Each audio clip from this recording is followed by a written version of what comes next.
Welcome back, folks. This is Todd Baxter. I'm the Monroe County Sheriff here in Rochester, New York, with another quick hit podcast. This one we're talking about some technology we use for people that may be wandering or people that may have difficulty staying home, and they get reported as missing persons. And we have great technology and great deputies that know how to use that technology to keep our community safer. It's called Project Lifesaver, and we brought Kelly and Nicole on to tell a little bit about this technology. You guys are deploying it, you're working with it, you're training with it. We'll see some videos on that. But how about just a real quick introduction of both yourselves and what you do for a living?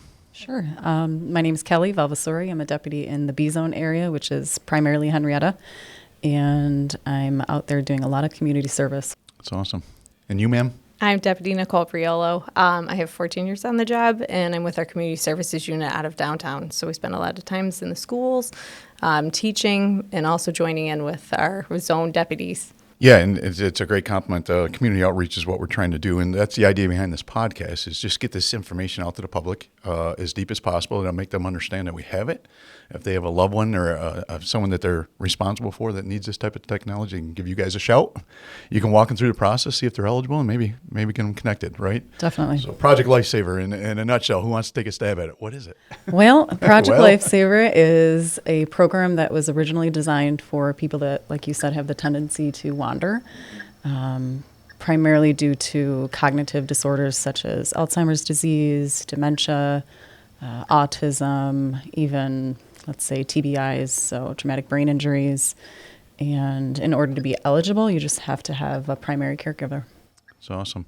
And what is it? I mean, so Project Lifesaver, what I see you got the wristband, and we see some great video before in front of us here. But Yep. So if somebody wanders, our primary goal is to bring them back home to their family. And how do we do that with Project Lifesaver?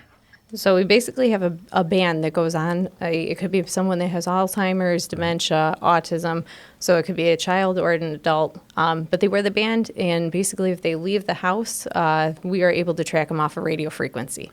And I thought we're talking off air. This is RF. This is radio frequency. Everybody's so used to GPS nowadays, but the limit of GPS is getting in confined spaces or other spaces.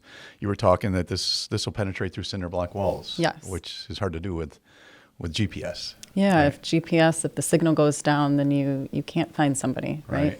So this is simplistic. It's very I love that. simple in technology. They've said it's foolproof. Yeah. If somebody wanders and they have this band on and they have a good working battery in it, because it is battery operated, Right. we will find them. Yeah, and this is a great video. I think you were hiding, right? Yep, I was hiding in the building. In the building. Working with our drone unit in conjunction, which is very normal. Sometimes a K9 will be involved, but using RF and just simply trying to track with a radio frequency that device. And it almost looks like a weapon. So if you ever see one out on the canal path, we're not pointing guns at you, but Yep. does Kind have of like a bow and arrow. bow and arrow, a little crossbow pointing at you. But and I love it. We talked again off air, and you just said it. This is simple. Yeah, there have been cases of Alzheimer patients that have wandered into thick bushes in different agencies, and they haven't been found until the next season. Right.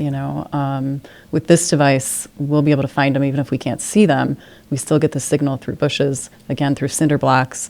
It's just a little chirp that we detect on our device and can hear, and it brings us closer to the individual. It almost looks like or sounds like a metal detector. You see people walking along the beaches and things like that. And again, the limiting part of it not being GPS is, you got to be close. You got to be within a certain range, I'm assuming. Yes. How far away do you think it'll pick up? Just say if they're out in the field approximately, if we're on foot, it's about 2-mile radius. Really? Yep. And then there's another device that we have that we can put on top of our patrol cars. It's called an Omni device, and that picks up about 2 miles within each distance. So as we're driving around, that's obviously taking up some mileage as well. And if we get a chirp while we're driving around using the Omni retriever, then we can get out on foot, have a couple of us go in each direction and communicate with each other and get to the person as quick as possible. So how do we sign up? What's the best way to get this technology in the hands of the people? That's so basically, if anyone has autism, dementia, Alzheimer's, or has an issue with eloping, that has a cognitive developmental disability, they can reach out to me or Deputy Valvassori. Once you reach out, we can give you the instructions of it costs about $399 for just this device, but with shipping and handling, it bumps up to about $436. Okay. Once they pay that, we can create quote sheets. They can understand, okay, this is how much it's going to be. They pay it. They send the device to us, and then we will go out and actually show them how to use the devices. That's awesome. We'll teach them how to take the batteries out, put the batteries back in. If they don't feel comfortable doing that, that's something every month we can come out and Assist them actually. in that portion too. Yeah. Wow, that's awesome. What a great service. Yeah, so they got to buy the device, right? We don't Yeah. have this, but we're trained with it. We have the ability to use it, and Yes. and we've seen people. You know, you talk about eloping or wandering, right? We've seen people get through multiple locks in a house, right? And Yeah. again, there's always that ability. So if you want this technology, really just go on our website, right? It's Yeah. going to lead you through the whole Absolutely. system, and we'll have a link on this.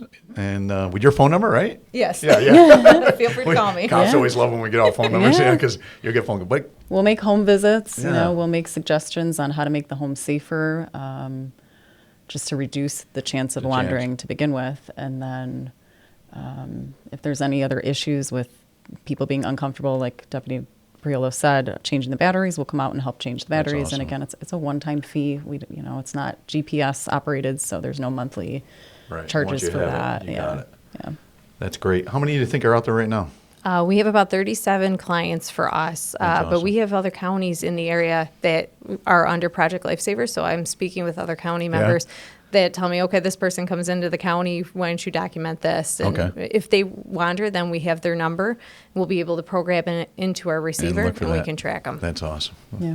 It's an international device, so it's been around for quite a while. It's 1999. Love the collaboration. That's awesome. Anything else you want to add on Project Lifesaver? I told you it was going to be a quick 7-minute podcast. Done already. It's really growing with Yeah. us.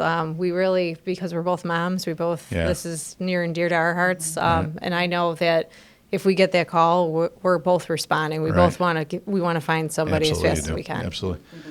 Yeah. And that's one of the most rewarding things we do. I mean, I'm just getting chills thinking about the missing persons, the kids that have been lost, or the elderly adults that you find as it's starting to get dark and raining, and like if they stay out here all night, it's going to be a terrible ending. But so thanks for what you do. Thanks for championing this technology and being available for the public to call you. Appreciate Thank it. you. Sir. Absolutely. Till next week, folks, be safe.